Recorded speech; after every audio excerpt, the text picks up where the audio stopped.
Hello. Hi, Margaret. Hello. Welcome.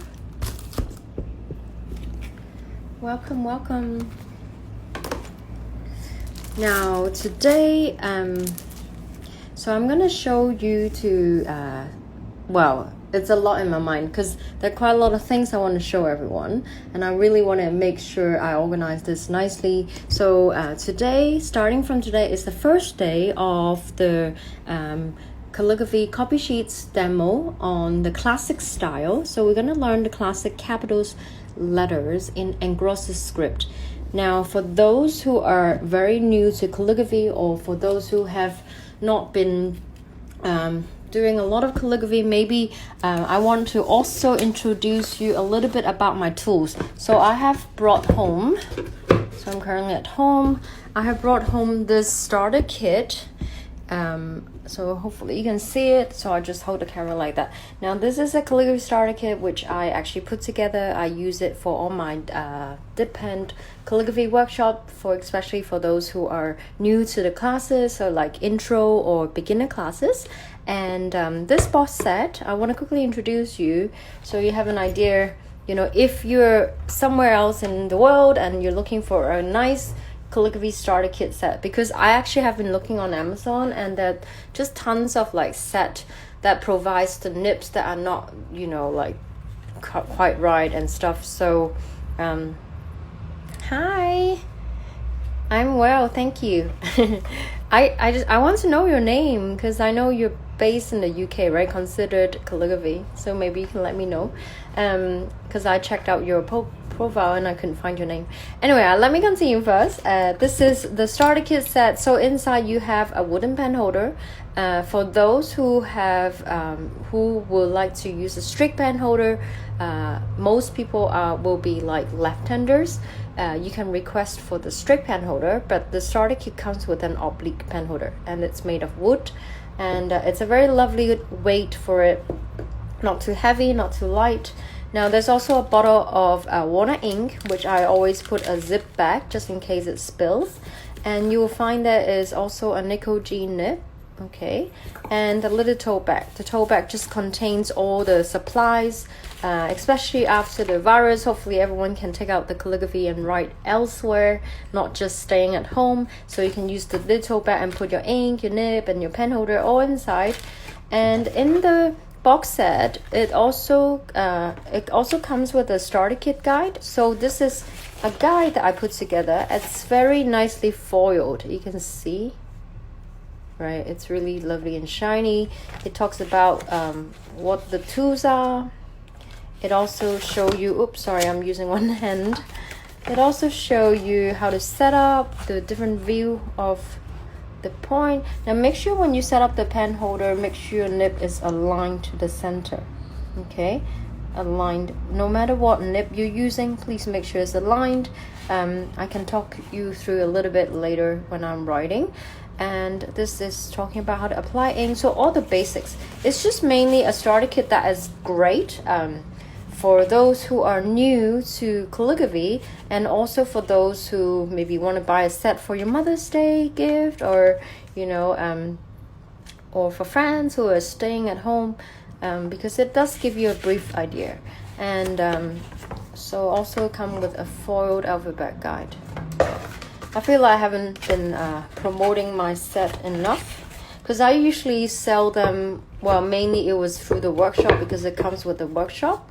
And over the past 6 years of my teaching, this kit has been gone to many homes and to many calligraphers. Okay, now sorry about that, but I thought, because some people do email me and message me about good tools, and I thought that could be a good start.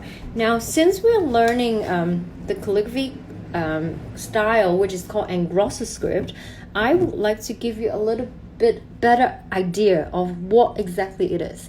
Now, for those who have no idea, basically you can simply divide a calligraphy into two groups. One is obviously the historical script, which is traditional, and the other is modern. Okay, now when online, a lot of people maybe tend to write a little bit more modern style. I also do that, but this is strongly my opinion. So if you really want to if you want to have a very good foundational skills, it's important to learn from traditional script, because it teaches you the basics or the background, the foundation of writing good script. Now I have a few books with me today. I know you might be eager to write, but I want to talk about the background first.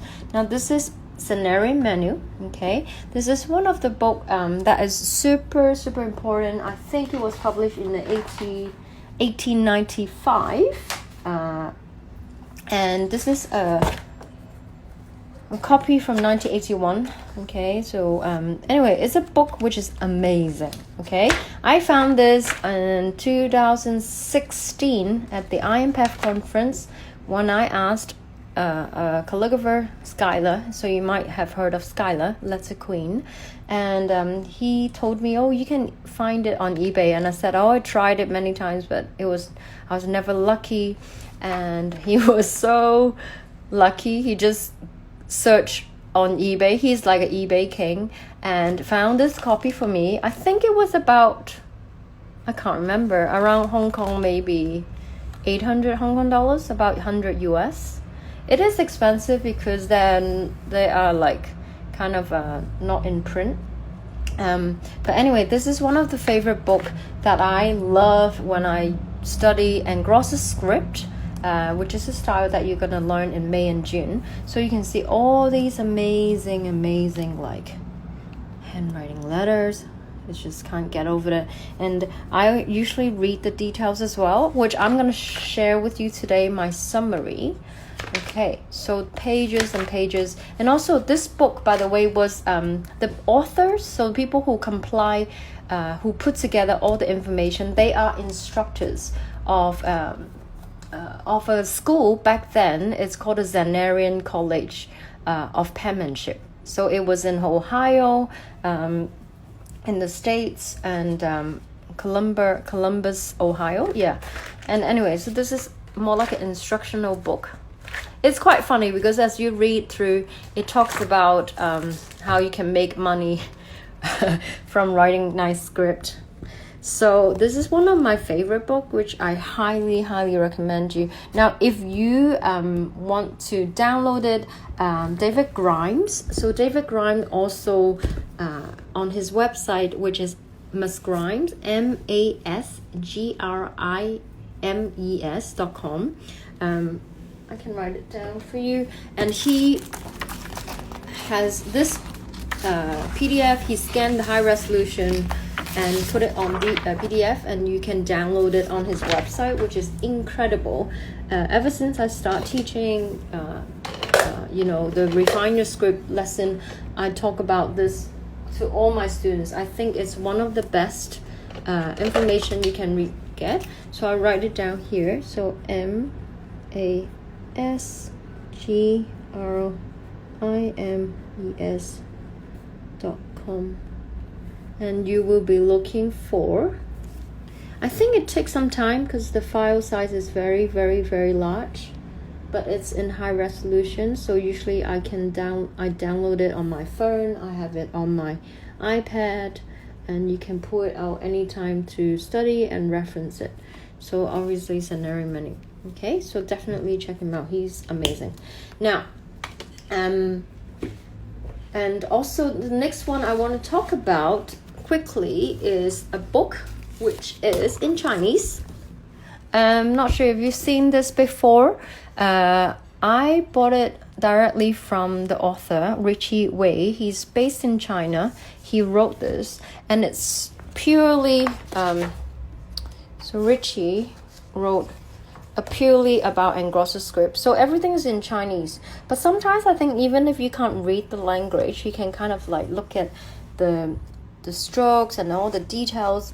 I met him in person a few times, and his Engrosser script, it's just pure joy to watch. I remember speaking with him. He spoke to me in Mandarin, and he speaks English as well, but I was speaking to him in English, and he speak to me in Mandarin. It was such a fun day together. Anyway, so this is a great book. On my demo, I think what I would do at the end, I would take photo, or you can screenshot these photos. I'll put it nicely for you. Yeah.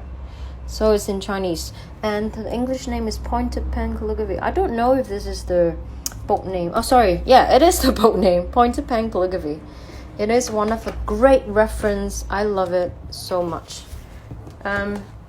Now, I won't talk about books forever, so bear with me, but these are very important. Now, also, if you want to learn more about Engrosser script or copperplate, so as some people may call, there is still a big debate about copperplate and Engrosser script for many, many years, and I've heard at the conferences where people are talking about it.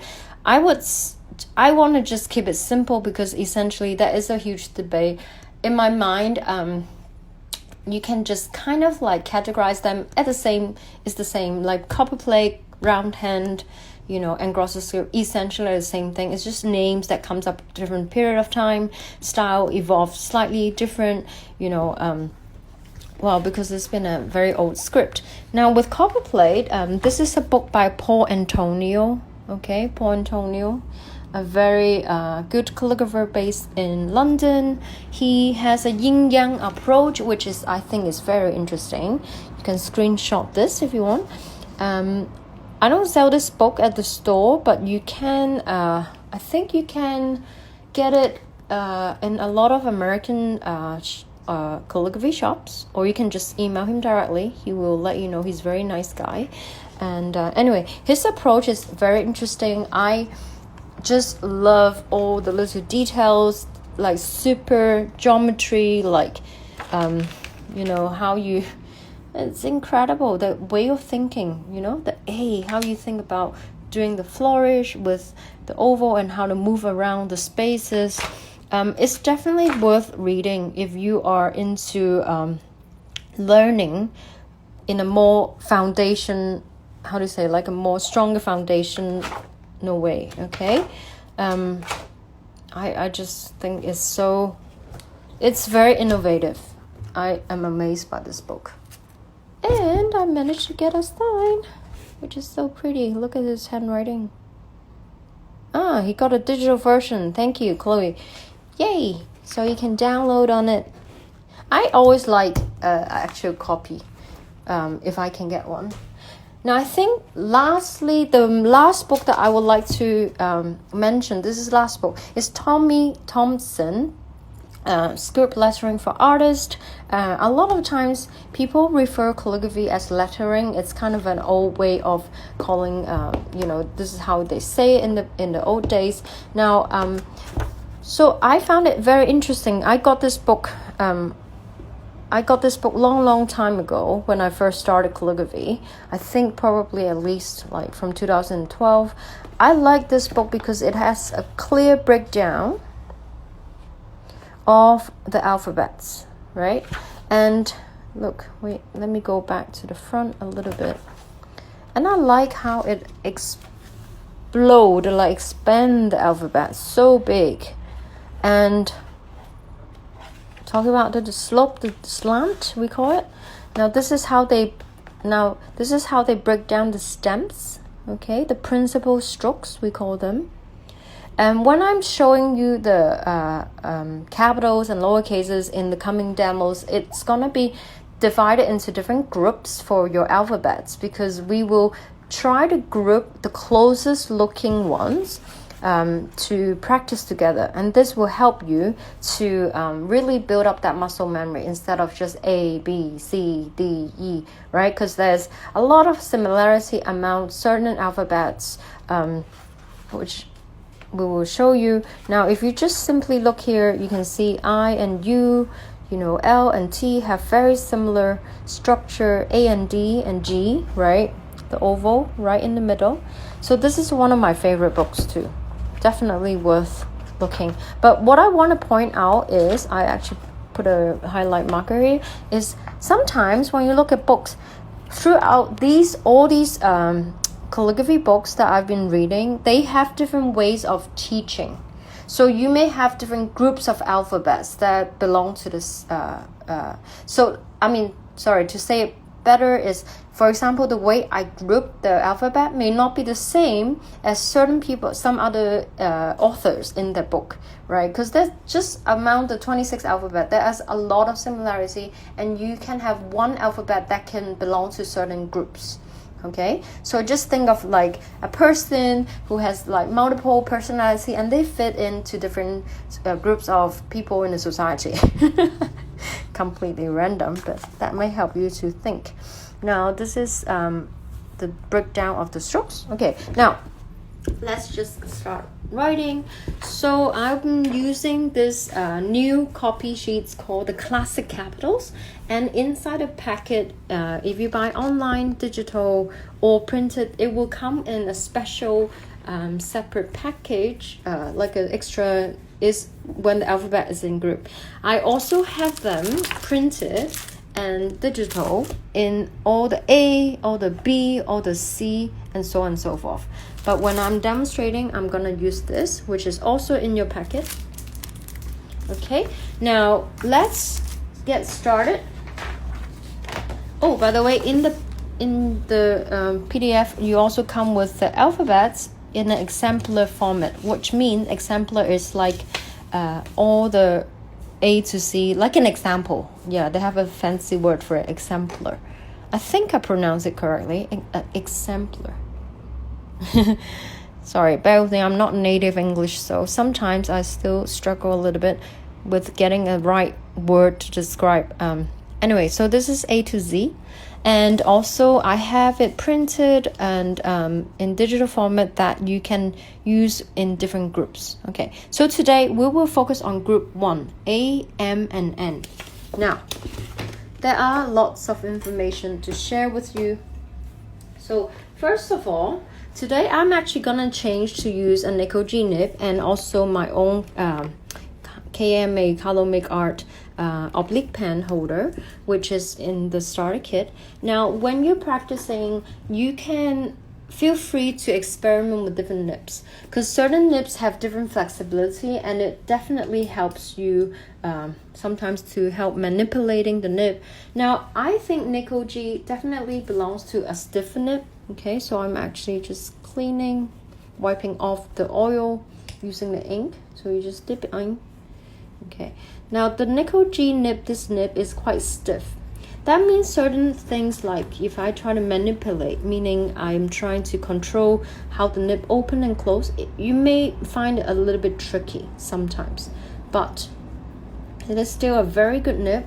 I know that teacher Michael Soul, he loves nickel G so much. He highly recommended it to his students. And I like nickel G too. It's a very reliable nib.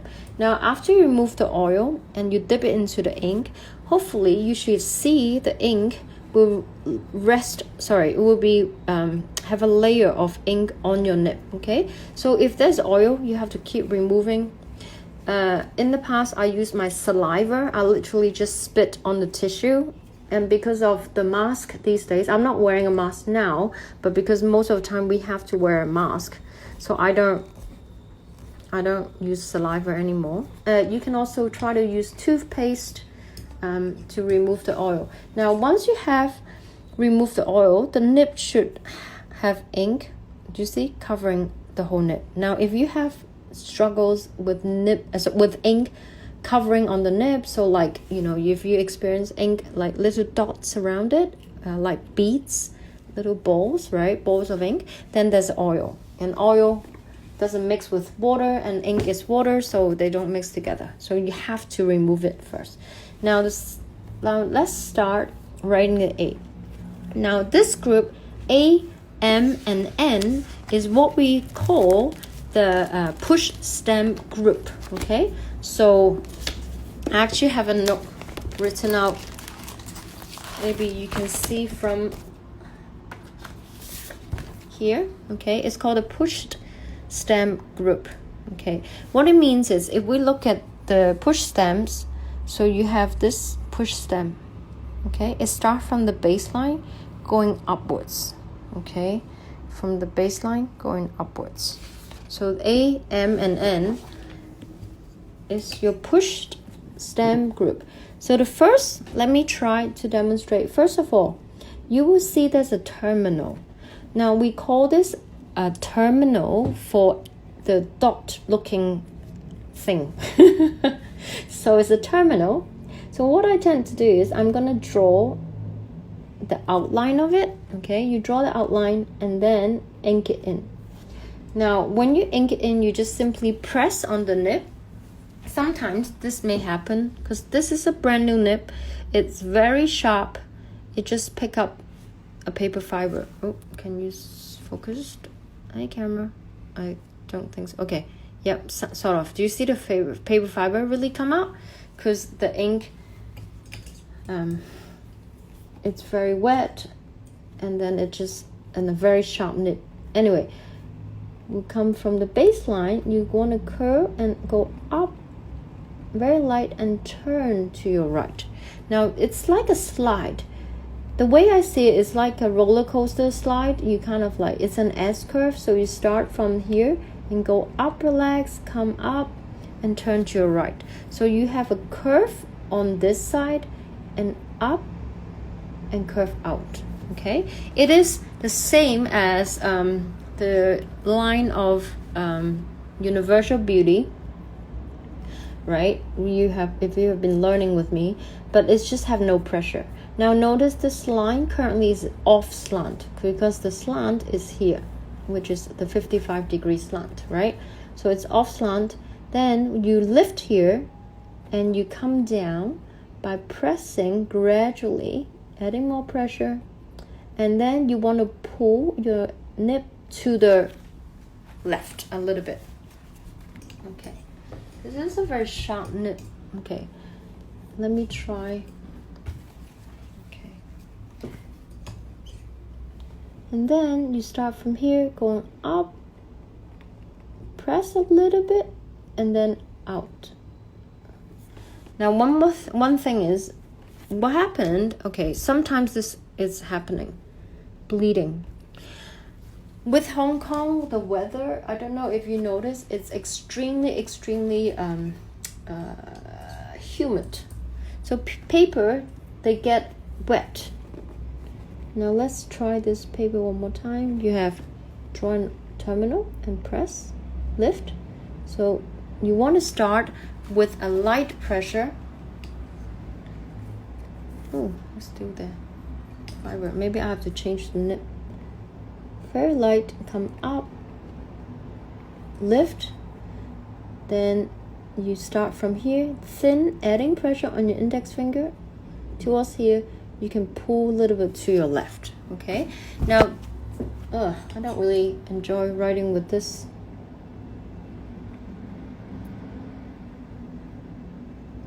You will skip through the stamp because there's a puddle of ink here. You want to just come out. When you come out, you want to think about exiting in an oval form. So this is part of an oval. Okay, you see, it's not just a line that goes any direction. Now I'm gonna try this by changing an older nib. Maybe that will be better. Because sometimes when your nib is so new and so sharp and the ink is causing these bleeding, you have to try out different things. Press, come up, light to right, lift, slowly adding pressure, and you can pull to your left so it closes. On screen a little bit better. And then you want to come up. You want to come up, relax, and press a little bit here, exit. You want to lift here and come out. Okay, now the reason why I jump is because there's an ink puddle, and also notice that this shape here, this funny eye shape, like that. Okay, oops, sorry, let's zoom out to show more. Okay, so you notice this is like a fish, but the angle is pointing elsewhere. And I want to use a colored pen to show you. Okay. You see this oval pointing that way. Now, I think one of the most difficult thing is to write this when there's no copy sheet, no traceable items, right? Meaning there's nothing here. It can be very tricky for someone to just eyeball an oval like that. Now the key is you want to think about, it's like a big V shape. Okay, well, this is how I see it. So I will imagine there's a huge V shape. I extend this line, right? Do you see this is like a V shape? This is on the 55-degree slant, all right? And you want to start from about slightly above the baseline, and then you come up. And I will keep thinking about the oval is standing this way. Okay, so you come up and then jump here and out. Okay, now let's try one more time. So I'll talk you through the details again. So first of all, you draw a tiny little round shape. Okay, it's called a terminal, and the terminal should be lifted above the baseline, and you press in the ink. You have very light hand come up, and then like that. Okay, it's a curve, it's off slant and curve. Then you start by pressing, and then you pull a little bit to your left. I'm sorry about this page. Now you go up, press a little bit, you skip through and exit. Okay. Another thing I could think of why it's bleeding is because I added a lot of water in my water ink before the demo. Now that could be the reason, because when it's too much water and it's causing the bleeding. Okay, but I think you can still see it.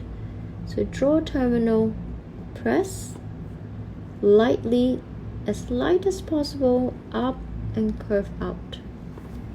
Your hand, if I'm showing you, is you want to rotate for the push stem. You go curve, up, and curve. Okay, you have to think about this movement like a slide, basically. Then you want to start with like a hairline, meaning there's no pressure at all, and press gradually, and I will pull my nib to the left. Okay, and you start from here, go up, relax, press a little bit, lift and out, just like that. Okay, now this fish shape, it is the tricky part. We call this I think there's a name for it. It's like a you can call it a direct oval, kind of like a crossbar, because you know the T crossbar, right? The lowercase t crossbar. Let me write it out.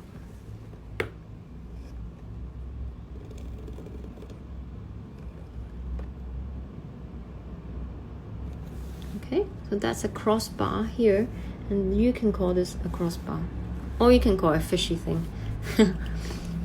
All right, thank you. Getting a bit nervous because the paper, but it does happen sometimes. You know, you know that you are not alone. So ink bleeding can be a problem of a paper because of the humidity. Really try to keep your paper, if possible, a sealed container. Because you want to keep them dry. If your nib is very new and very scratchy, it could cause problem because it will pick up the fiber quicker, easier. And what else? If your nib is brand new, there's oil on top of your nib, because there is like mechanical oil or industrial oil, or it can be your oil from your finger, because we've been you know, like human, we have natural human oil, right? There are many reasons, and it gets onto your nib, and oil and water doesn't mix, and if you don't remove the oil allows more ink to be sitting on the back of your nib. When you add pressure, coming down, or you know, add pressure, the ink run down faster, which can be problematic, because then that means paper, it's more easy to bleed. All right, now the next one is the M.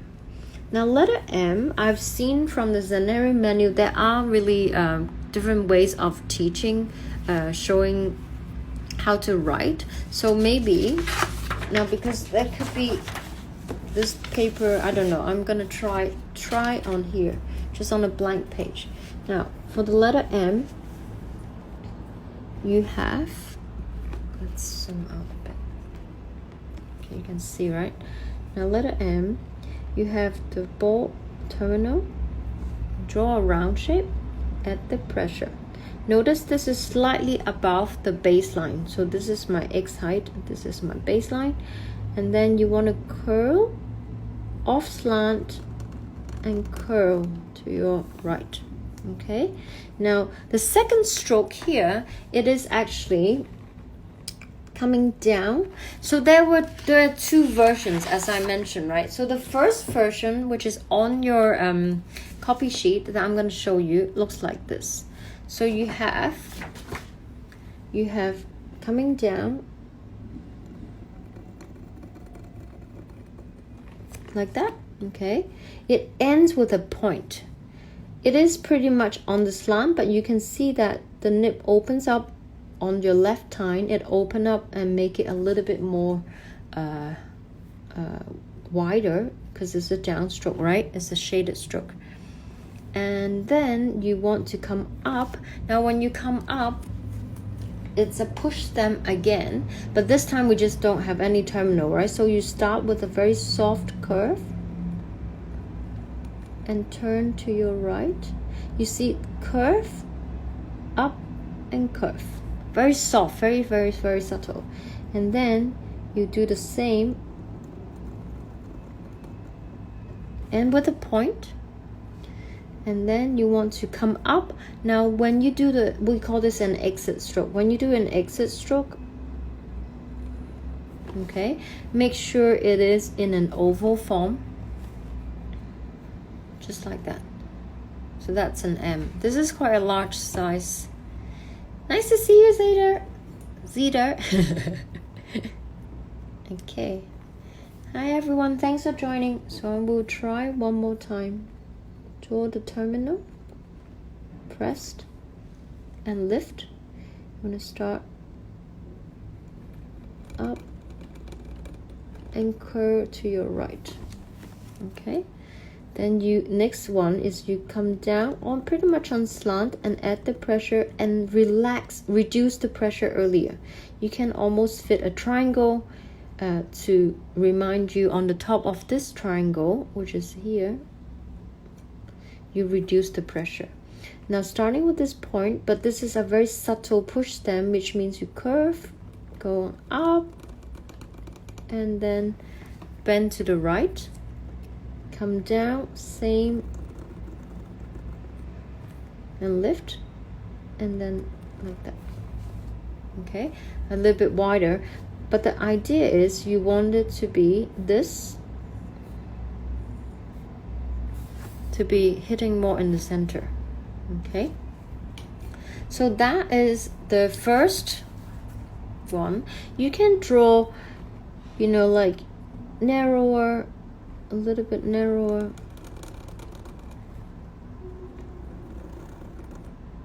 because in the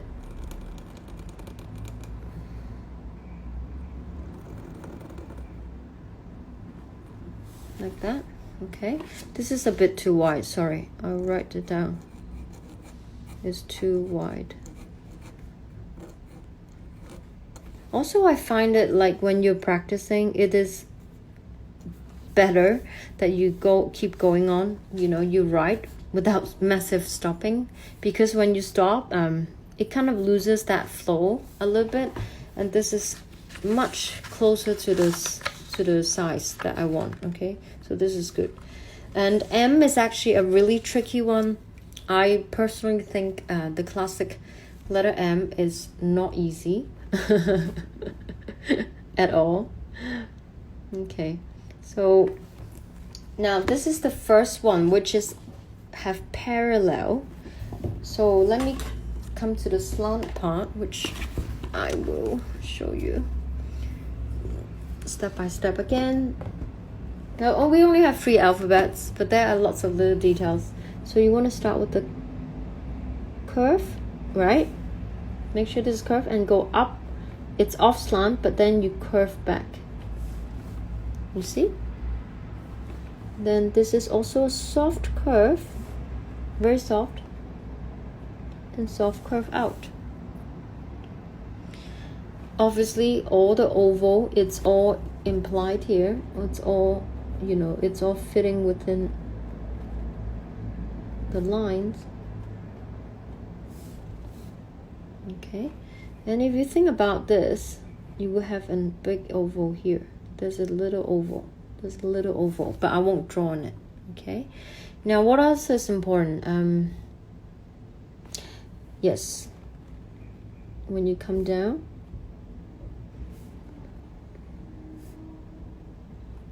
this is parallel to the slant. These 2 lines are parallel.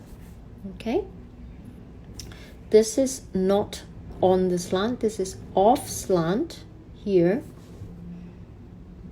and obviously this is also off slant, but the key, the primary stems, which is, I mean not primary stem, but more like the shaded stroke here, the primary shade here, this and this will be on the 55-degree slant.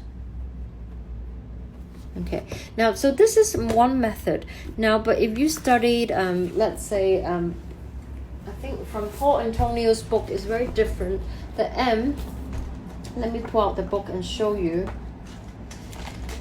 that it really isn't that one way of writing. Now if I show you this second one, so from Paul Antonio's book, sorry I'm using your book, Paul, I hope you don't mind, but it's been really useful. You can see this curve, right? The second, this stroke here, it's an S curve. So here, curve, down, and curve. This is not, this is just straight and up. Now, so there are different methods, as in different way of writing M. So the second one that I want to bring to you is this one. Okay, so this one will be, let's try, really not my strongest skills to write M. It's hard. This is again the X height. Okay, now you start with a tiny terminal, draw a dot, and press. You want to keep it very consistent because A, M, the tons of dot terminal in the Engrosser script majuscule, which is the capitals. So you want to keep them consistent, the same size of dot, same, you know, like way of writing. Anyway, come curve, up, and curve. Okay, now remember you swing from thin, adding pressure, and back to thin. This time when you come up, you have an S curve. Okay, then you want to come down, you check this triangle space. It's going to be very as close as possible, the negative spacing. So if, well, I'm not going to write, but I will talk you through. Here is the triangle and here is your triangle. Okay, so you kind of have an idea you want to hit this point. So you come down on slant to a thin point. Now you lift your pen and then go out. Okay, so again it's gradually getting thicker. This line technically it's like your lowercase L, although I can touch up a little bit. Okay, won't mess it up too much, but this same. All right, I'll write one more time. Every time when you're practicing, think about every little steps, which I'll do a summary if you're not sick of me at the end of the demo, because I have written out notes. So you have a terminal and press. You want to curve up and curve, lift. Second one, this time instead of coming on the slant, you want to do a kind of an S curve. Okay, thin, thicker, back to thin. Make sure the thickest point is in the center area. Now coming up, you push them, so you want to start with a curve, come up and curve. Okay, the last one is like the letter L, the lowercase L. You start from thin, adding pressure, back to a thin point and out. Okay, so there you go, that's your M. Okay, you can touch up just a little bit to make that as the widest point, and that and this should be about the same width. Okay, so this is the M, and I personally like this M a little bit better because I think it looks kind of like, I don't know, a little bit more friendly looking. Anyways, now the next one we're gonna do is letter N. So this is your X height. Okay, you have a ball-shaped terminal. You outline it first, pressed, and stop. Then you want to curl. This time you curl, but you keep going and lift. You don't want to curl back like the A or the M. You just want to come up. Okay, I should come a little bit higher. Okay, well, sorry. Now, then what we can do is, there are two methods. Actually, it's interesting because I've taken quite a few copper plate or Engrosser sweep class. Some teachers, which they mentioned, you can tilt the paper, rotate the paper, okay, to clockwise so that it's a little bit more straight, like now. And then you can do thin, adding pressure, thick, and back to thin. And you tilt your paper back to where it was, sorry. And then you come up, make sure your nib is parallel to the slant, right? So you want to come up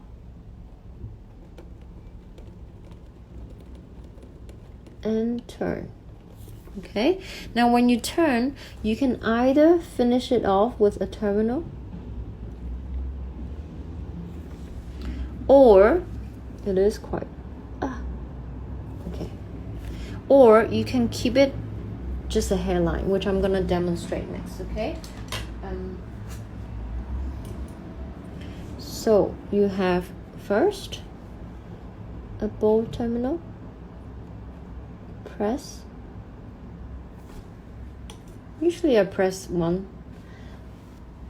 once, and then you come here, curl, coming up,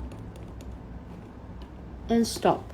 Don't turn like the M, okay? You notice the M, you curl in. The A, you also curl in, but this is just keeping it upwards direction. Now, you can either turn the paper. Oh, the second method, this is from the Zaneri manual, and I quote directly from the book. It says, you may shift the elbow slightly to the right in making the shade. Now, what it means is you don't, so I'll repeat one more time. The book says, you may shift the elbow slightly to the right in making the shade. Now, first of all, I think Zaneri manual, this book was assuming everyone is right-handed. So for right-handers, you shift your shoulder to your right, like kind of elbowing someone. Then your body, well, what I believe is correct, is more tilted now, facing to the right-hand side, because your shoulders just shifted. So instead of shifting the paper, you shift your hand or shift your shoulder, and then you create that lovely thin, thick, thin stroke. Okay, then you come up, or okay. Now, this is actually not really the way I do it, but I read it. But I also want to talk, let you know there are different methods. So this, you see, it's off slant, which is incorrect, sorry. But the idea is, because you shift the shoulder, let me try one more time. It is something that you need to put in practice to get more accuracy. Okay, and I shift the shoulder. The ink just ran off. And then you come up on slant and then up. Okay, maybe that's a bit closer. But I should have touched them, the two lines together. Now also notice this, you can just exit like very light, but with your idea is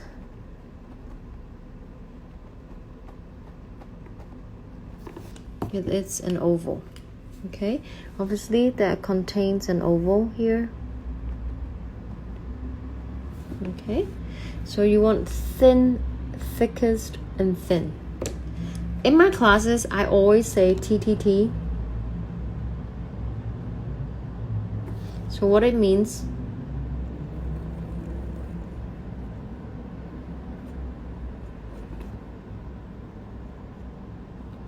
okay, that's not very nice. So sorry, the camera, it's kind of in my way. Let's figure out. All right, so this, the thin, well, we call this the thickest and thin. Okay, so I say TTT. So if I do a line like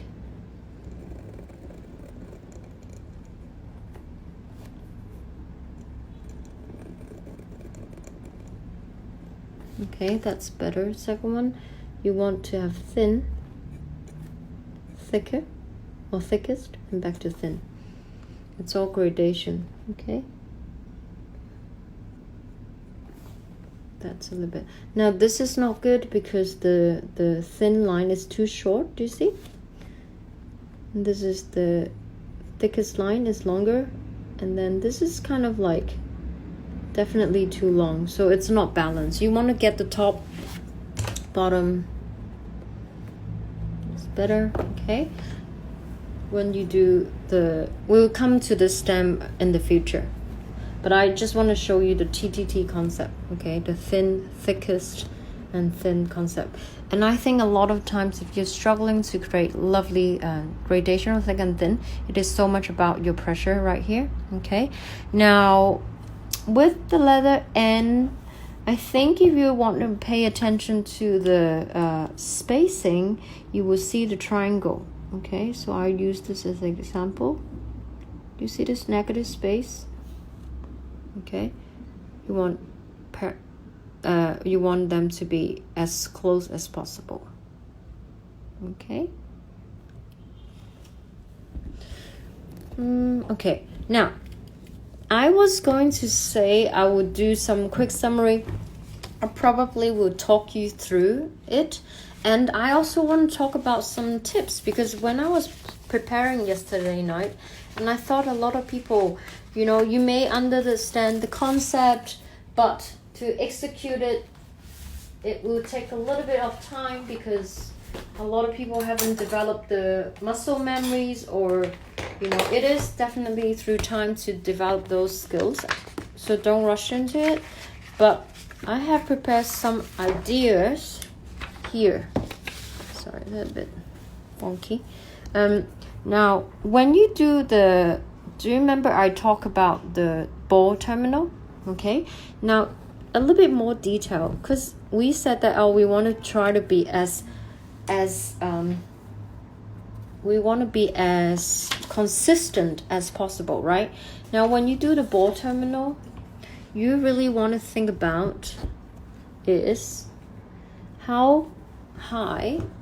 Now, grab a ruler. Okay, what I'll show you, let's put a baseline here. Okay, now this is the baseline. Okay, let's call it the BL baseline. When you're writing the terminal, you want to determine how high your terminal is. So some people bring it quite higher. Okay, maybe I'll keep it straight, the paper. You don't have to tilt your head, or you can keep it a little bit lower. Okay, you see this is the distance is different. So this is this high, this is shorter from the baseline, right? The distance. So by being consistent is you have to be aware where you place your terminal every time. Now this is where I usually place it. It is slightly, if you consider this is the center of this bar, okay, of this bar, then my terminal is just below the center. Hello. Hi, Gordon. Hope you're feeling better. So amazed by your recovery and also all your donations to help people. Okay, so the terminal, you go like this, and remember you press and just press in. Now also, besides how high and how low, another thing I thought of to get consistency is how you draw this terminal. So I'm gonna just make it bigger. Okay, imagine we're writing a larger size. So you think about when you outline the terminal, okay, whether you're doing a direct oval. Okay, so direct oval, it's counterclockwise. Direct oval, it's counterclockwise, or you do, well, opposite. So I'm finding space, counterclockwise, and then you add the pressure. Think about these little details, right? So this is your indirect oval. Sorry, it's not oval, but indirect shape. Sorry, I'm so used to saying oval.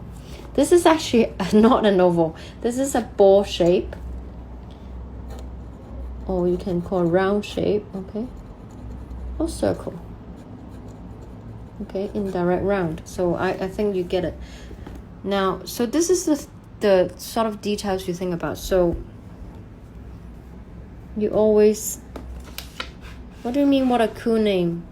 Oh, Pen Sortman. Yes, it's so cool. He is I think it's in Taekwondo. Am I correct? Maybe please correct me. You draw, you can practice drawing the dot.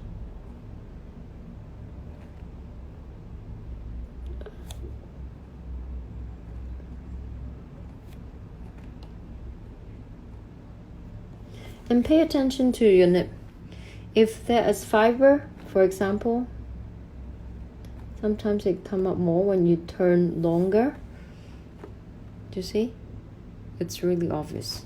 Because when you turn on the paper, unless you're using super high quality paper for the practice, you know, paper that doesn't have paper fiber that comes out, but most paper can only take ink, you know, only after you turn it several times. So that's how you start. Now, also the terminal, when you have this, I tend to do a direct oval. I press.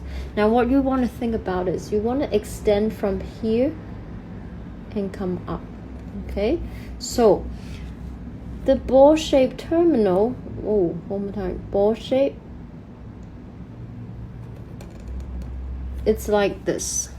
Okay, the I don't ink it in so you can see the line better. It's not like a cherry. Okay, again, in my class we put an unhappy face. This is happy face. All right, it's not like a fishball, Chinese Hong Kong fishball on a stick. Now I teach in a way that you can imagine like a child drawing.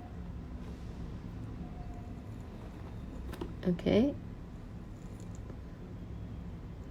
so in the child drawing, a butterfly. Okay, so this is the shape. Now in the historical script and Engrosser script, besides the terminal in this shape, you can also have teardrop shape, which I don't tend to do, but I think you can draw the push stem first. Sorry, let me fix the angle. I don't really draw that, but okay, maybe I'm incorrect. Sorry, it's just something that I don't tend to do, which is really bad, but I can show you an actual example. Oh yeah, that's the idea. Okay, so honestly I don't know how the sequence to draw it. I think you curve like that, but you see I make a very ugly curve here. But you have seen the teardrop shape, right? So if I draw it nicely, I will control the push stem going up first, then I'll come back and draw this shape. Okay, I don't really like it so much, I don't know, but that could be done. Yeah, so definitely you can definitely find these in old exemplar. If I can show you from the Zanarian menu, right? Let's zoom in. Here is a teardrop shape. You see, it's not really a terminal ball shape. Oh, where is it? Okay. Very obvious. And if you look closely in the old days, there is a lot of imperfection as well. Yeah, David Grimes, I'm sure maybe he does that, but I also took his classes in Hong Kong when he was here. So I mean, because he used a lot of the ball shaped terminal and I use that a lot as well, and I personally prefer it. I think it's elegant because I like it to be matching with the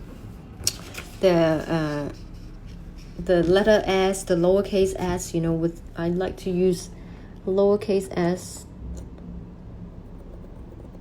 with this, the ball shape in there.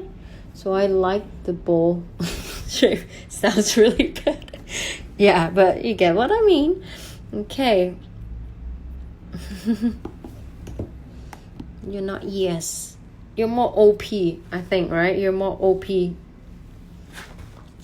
But you're very talented in many things. All right, now more tips. Oh, I need to end the thing now because I have 40 seconds, but I'll come back. I'll come back, okay? Sorry, because I want to save this so more people can see it, and I'll return, and please come back and join me. Thank you.